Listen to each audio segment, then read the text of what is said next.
Vai tu atceries OIK afēru, kuras laikā 11 gadus ik viens Latvijas iedzīvotājs un uzņēmums pārmaksāja par elektrību tādā pozīcijā obligātā iepirkuma komponente?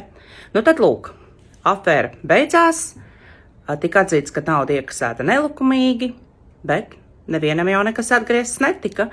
Nu tad lūk, tagad ir apvienojušies vairāk spēcīgi Latvijas advokāti biedrībā, tiesiskums, un mums ir reāla iespēja atgūt no valsts šo te pārmaksāto naudu. Es jūs aicinu apmeklēt mājaslapu www.tiesiskums.lv un noslēgt līgumu ar šo biedrību. Tas jums galīgi neko nemaksās, jums ir tikai jānoslēdz līgums, un advokāti izdarīs visu jūsu vietā. Respektīvi, mēģinās atgriezt daļu no pārmaksātās summas, un gadījumā, ja tas izdosies, no šīs atgrieztās summas jau iekasēs attiecīgi procentu.